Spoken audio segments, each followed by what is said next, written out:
Gold, trusted gold buyers. మీరు తాకట్టు పెట్టిన బంగారాన్ని విడిపించి ఈ రోజు ఉన్న మార్కెట్ ధరకు కొనబడను.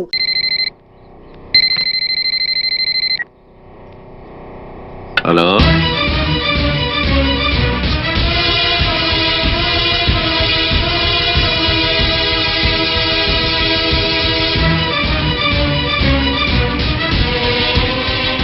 అలాగా.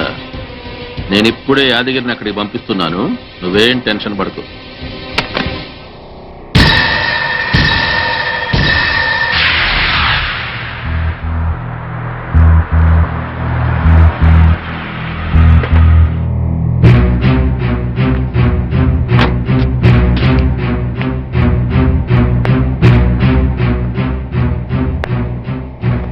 ఏం బాబు బాగున్నావా? బాగున్నాను కానీ డాడీ అన్ని చెప్పారుగా. అన్ని చెప్పారు గానీ బాడీలు ఎక్కడా? వీటి సంగతి నేను చూసుకుంటా గానీ నువ్వు హ్యాపీగా ఉండు.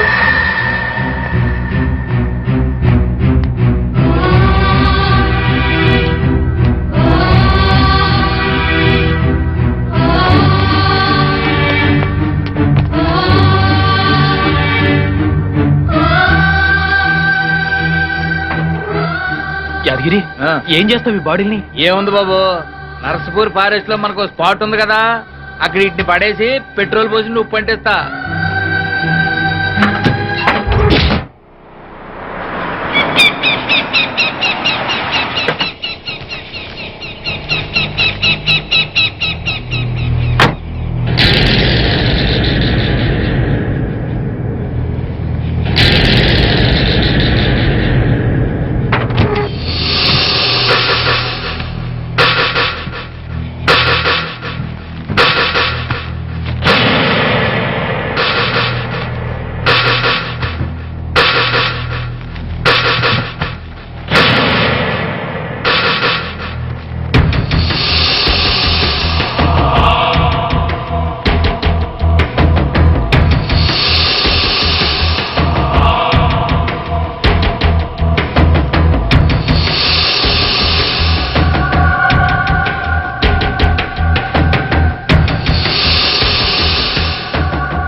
యాదగిరి, ఏమిటి లేటు?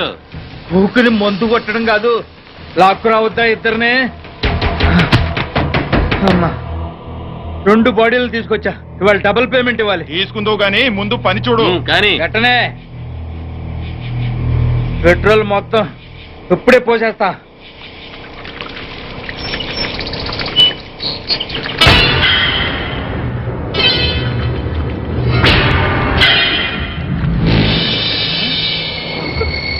నువ్వు వీళ్ళు చావలా?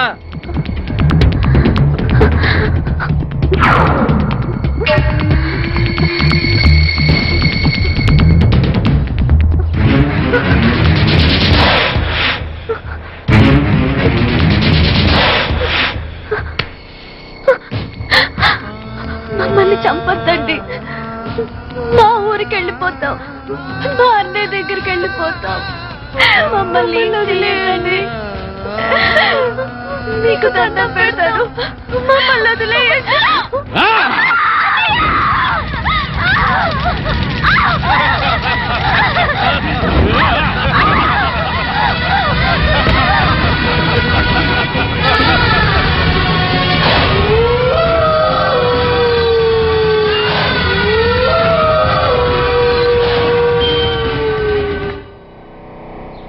ఏంటండి అయ్యారు ఇంటి ముందు అడావుడి చేసేస్తున్నారా? అడావుడి కాకేంట్రా, మా పిల్లలు డాక్టర్లు అవుతున్నారు కదా, అందుకే వాళ్ళ పేరు మీద బోర్డులు పెట్టేస్తున్నాం. పెట్టండి పెట్టండి. అయ్యగారు, ముందుగానే మన అమ్మాయిలు డాక్టర్లను బోర్డు పెట్టుకుంటున్నాం. ఒకవేళ మన డాక్టర్లు పరీక్షలు తప్పితే అప్పసెకండ్ పక్షి రైట్. ముందు చెప్తాను. మన ఇంట్లో ఎన్ని బస్తాల బియ్యం ఉన్నాయరా? మీరు ఇచ్చిన బస్తానారా బియ్యం అండి. మరి రోజు నువ్వు ఎన్ని గిద్దలు బియ్యం తింటావురా? 2 గీతలండి. మరి బస్తానారు ఎందుకురా? అదేంటండి, రేపు తినాలి కదండి. అలాగండి, రేపు మనం బతుకుతామని గ్యారంటీ ఏంటండి? బతుకుతామని ఆశ అండి, నమ్మకం అండి. అట్లాగే మా పిల్లలు కూడా పరీక్షలు పాస్ అవుతారని నమ్మకరా? సుత్తి ఎదవా, సుత్తిరా సుత్తి వెదవా. ఏమయ్యో, పిల్ల దగ్గర నుంచి ఫోన్ అనుకుంటా. నువ్వు పోతే. హలో, ఎవరు మాట్లాడేది? నేను ప్రిన్సిపల్ భారతిని మాట్లాడుతున్నాను. చెప్పండి చెప్పండి, బాగున్నారా? మా పిల్లలు ఎలా ఉన్నారు? నిన్నటి నుంచి మీ సీతా గీత కనబడట్లేదు. ఏంటి? హైదరాబాద్ నుంచి ఫోను.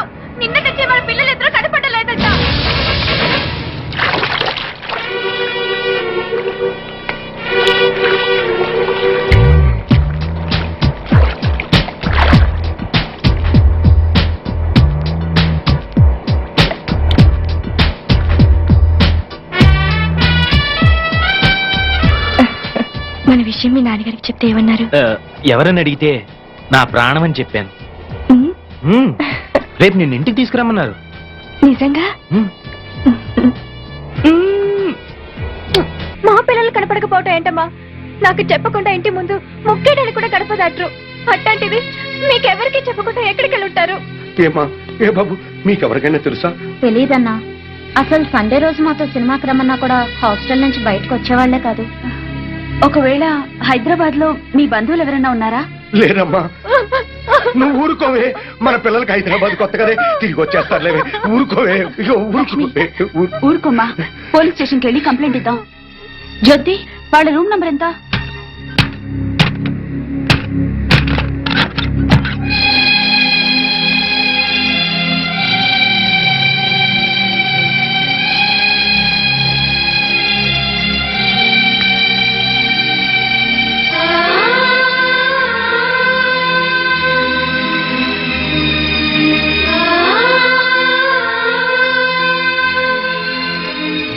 వీళ్ళిద్దరికి బయట కాలేజ్ ఫ్రెండ్స్ ఎవరైనా ఉన్నారా? లేరు మేడం.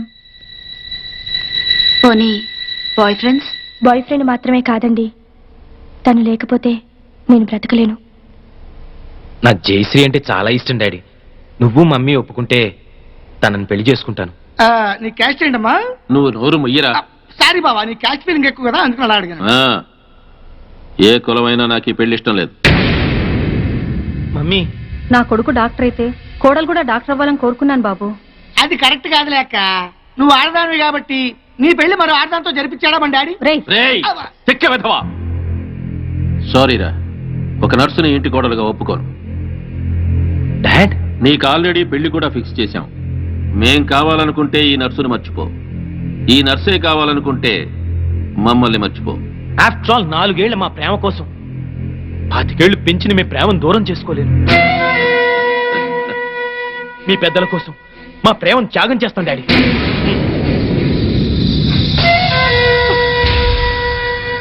ఎస్ జయ, మనకు ప్రేమించే మనసే కాదు, త్యాగం చేసే గుండె కూడా ఉందని రుజువు చేద్దాం. అర్రే అన్నీళ్ళ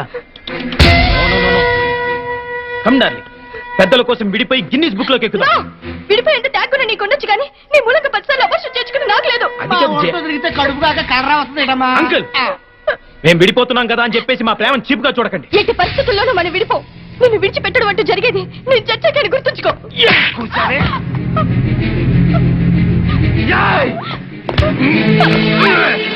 నన్ను బెదిరిస్తావా? నన్ను బ్లాక్ మెయిల్ చేస్తావే? నిన్ను ఎలా కాదే? బ్లాక్మెయిల్ చేస్తావా? బ్లాక్మెయిల్ చేస్తావా? బెదిరిస్తావా నన్ను?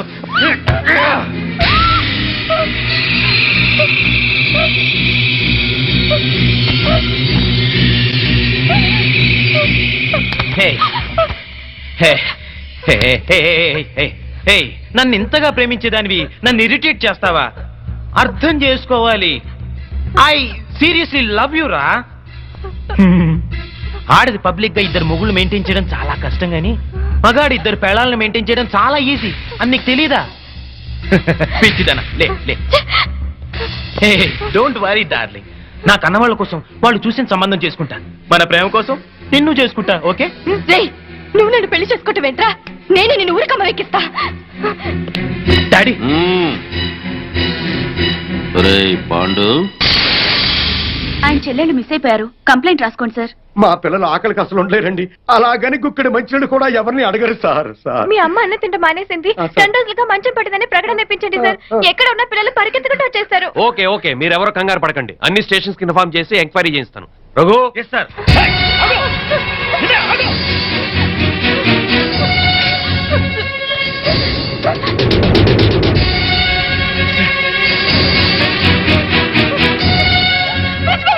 స్వామి వారి హాస్టల్లోనే ఉంటారు. అవును.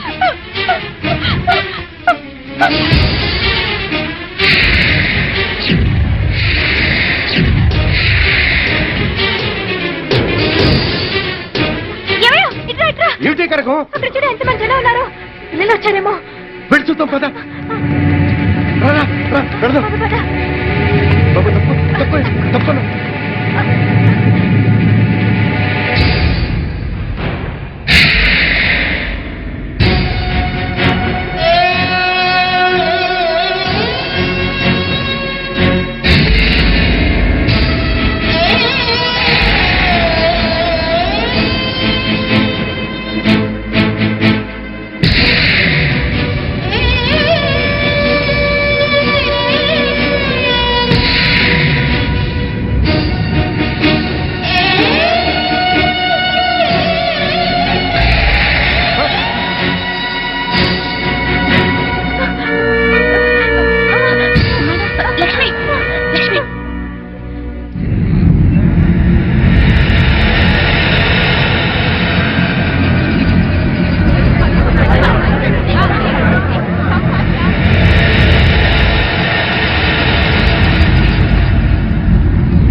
గీత మెరొచ్చడమ్మా మెరొచ్చడమ్మా ఒక్కసారి చూడండమ్మా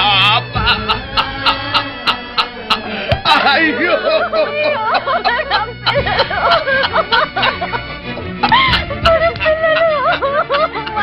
అయ్యో అమ్మా గీత అమ్మా గీత మీ అమ్మొచ్చింది ఒక్కసారి చూడండమ్మా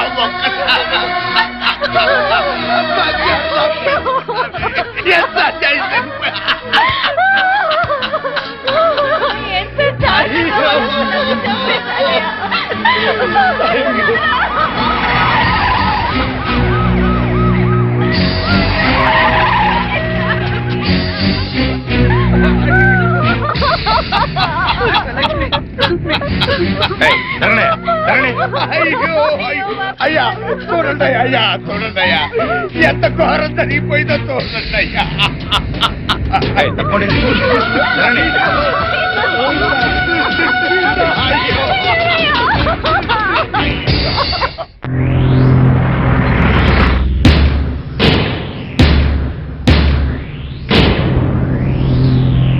సార్, సీతా గీత అనే మెడికల్ కాలేజీ స్టూడెంట్స్ హత్య చేయబడ్డారని నా క్లయింట్ ఆనంద్, అతని తండ్రి Koteswararao, state club owner Bapineedu గారు, ఇంకా ఎవరో ఊరు పేరు తెలియని టాక్సీ డ్రైవర్ కలిసి ఈ హత్యలు చేశారని సిస్టర్ జయశ్రీ గారు సాక్ష్యం చెప్పడానికి వచ్చారు.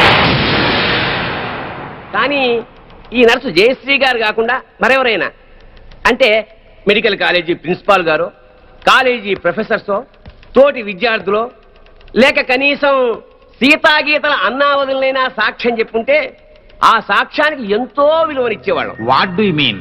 నర్సులు చెప్పే సాక్ష్యాల కోర్టులో విలువ ఉండదా? తప్పకుండా సార్. నర్సుగా ఆవిడ సమాజంలో ఒక రెస్పాన్సిబుల్ సిటిజన్. కానీ సదరు జయశ్రీ గారు నా క్లయింట్ ఆనంద్కు ప్రియురాలే. జయశ్రీ గారు, మీరు మెడికల్ కాలేజీ స్టూడెంట్ ఆనంద్ను ప్రేమించారా? గంగిరెద్దులా తలూపుతేలా సమాధానం చెప్పండి. ప్రేమించాను. మరి ఆనంద్ మిమ్మల్ని ప్రేమించాడా? అనే చెప్పాడు. అని చెప్పిన ఆనంద్ మిమ్మల్ని తన తల్లిదండ్రుల దగ్గరికి తీసుకెళ్లి మీ ప్రేమ గురించి చెప్పాడా? చెప్పాడు. మీ మీద ప్రేమ లేకపోతే వాళ్ళ దగ్గరికి తీసుకెళ్ళాడు కదా. సో ఆనంద్ మిమ్మల్ని సిన్సియర్ గా ప్రేమించాడు. ఆనంద్ తల్లిదండ్రులు ఏమన్నారు? మా పెళ్లికి ఒప్పుకోలేదు. సార్, ఒక పెద్దింట్లో పుట్టిన ఒక్కగానొక్క కొడుకు ఒక పెద్దింటి అమ్మాయినే పెళ్లి చేసుకోవాలనే సగటు తల్లిదండ్రుల స్వార్థంతో ఆనంద్ తల్లిదండ్రులు ఈ పెళ్లికి ఒప్పుకోలేదు. 3 ఏళ్ల వీళ్ల ప్రేమ కన్నా 25 ఏళ్ల తల్లిదండ్రుల ప్రేమ గొప్పదని ఫీల్ అయ్యి మన ప్రేమని త్యాగం చేద్దామని చెప్పాడు సార్ ఆనంద్. చెప్పాడా జయశ్రీ గారు? చెప్పాడు. వీళ్ళ ప్రేమ గురించి పెళ్లి గురించి కాదండి case. Here is the point sir. నా క్లయింట్ ఆనంద్కి ఒక గొప్పింటి అమ్మాయితో పెళ్లి ఫిక్స్ అయింది. So what? తనకు దక్కని ఆనంద్ ఇంకెవరికి దక్కకూడదన్న చీప్ ఫీలింగ్ తో ఏ సంబంధము లేని ఈ దంట హత్యల కేసుని నా క్లయింట్స్ మీద రుద్దాలని చూస్తోంది సార్ ఈ జయశ్రీ. అంత అబద్ధం సార్. నిజం నిజం నిజం. అంత ఖచ్చితంగా ఎలా చెప్పగలరు? అంత గట్టి సాక్ష్యాధారాలు ఉన్నాయి కాబట్టి సార్, మీరు అనుమతిస్తే కొన్ని ఇంపార్టెంట్ విట్నెస్ మీ ముందు ఉంచుతాను. ఎస్. నమస్కారం సార్. మీ పేరు? సుధాకర్ సార్. ఏం చేస్తుంటాం? స్టేట్ క్లబ్ లో మేనేజర్ గా పనిచేస్తున్నాను సార్. సరే, ఈ కేసు విషయంలో నీకు తెలిసింది జడ్జి గారికి చెప్పు. ఈ కేసు గురించి నాకేమీ తెలియదు సార్. సీతాగీత అనేవాళ్ళు మాత్రం నాకు బాగా తెలుసు సార్. ఎలా తెలుసు? ప్రతిరోజు మా క్లబ్కి డిస్కో తక్కువ వస్తుంటారు సార్. నిజంగా మా క్లబ్కి వాళ్ళు పెద్ద అట్రాక్షన్ సార్.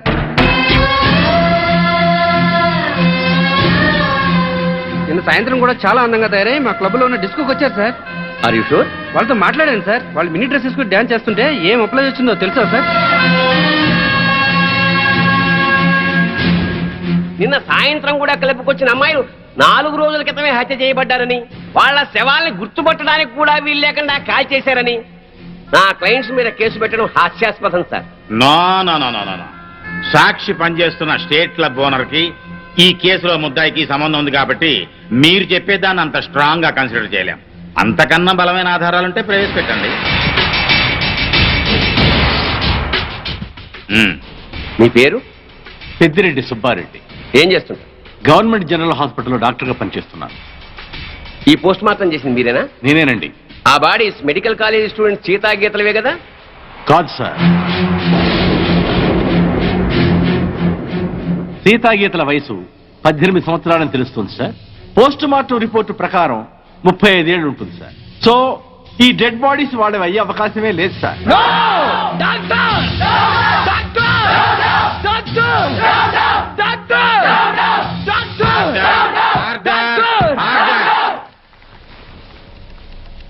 ఒక గవర్నమెంట్ డాక్టర్ ఇచ్చిన పోస్ట్ మార్టం రిపోర్ట్ ఈ కేసులో బలమైన సాక్ష్యంగా భావిస్తున్నాను సార్.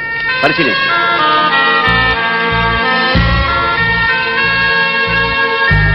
సో నా క్లయింట్ ఈ హత్యలు చేయలేదని, సీతాగీతలో అసలు హత్య చేయబడలేదని తగిన సాక్ష్యాలు కోర్టు వారికి ప్రొడ్యూస్ చేశారు.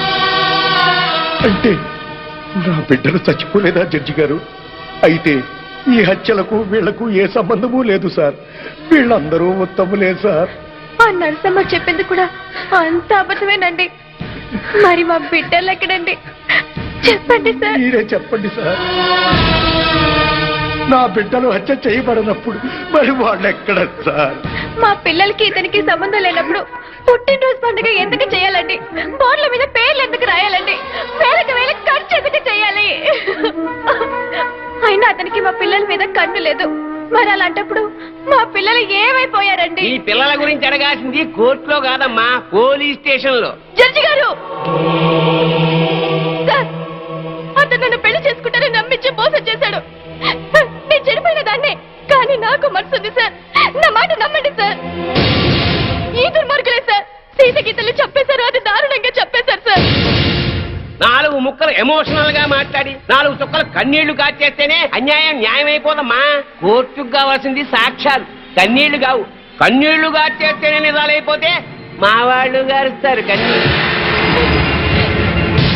చెప్పండి అయ్యా. చాలు.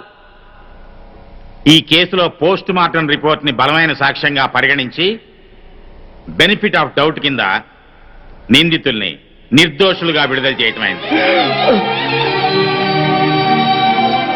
అలాగే సీతా గీత ఎక్కడున్నారో వెంటనే వెతికి పట్టుకోవాల్సిందిగా పోలీస్ డిపార్ట్మెంట్ కి ఆదేశాలు జారీ చేయటమైంది. లేదు, అన్యాయం, అక్రమం, దారుణం, లేదు,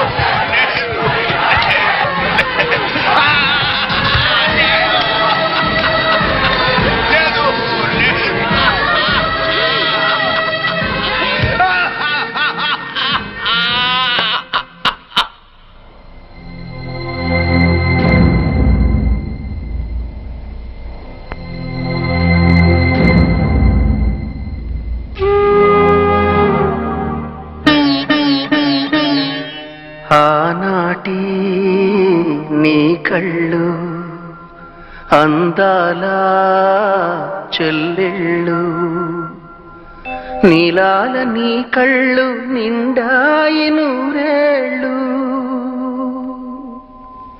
అన్నయ్య అనురాగం చెల్లెళ్ళ మమకారం రాశారు రక్తంతో ఆరాది దేవుళ్ళు. ఆనాటి నీ కళ్ళు అందాల చెల్లెళ్ళు.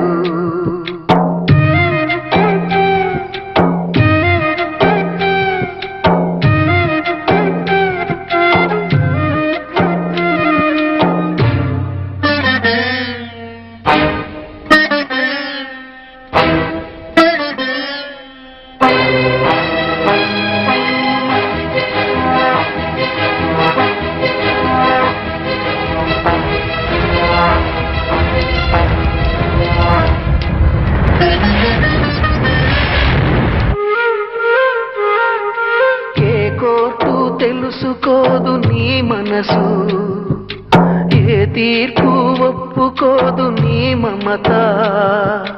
మనసు లేని నల్లకోటు చెప్పిన తీర్పు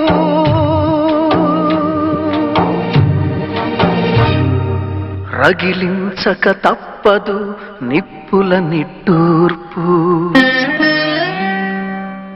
ఆనాటి నీ కళ్ళు అందాల చెల్లెళ్ళు.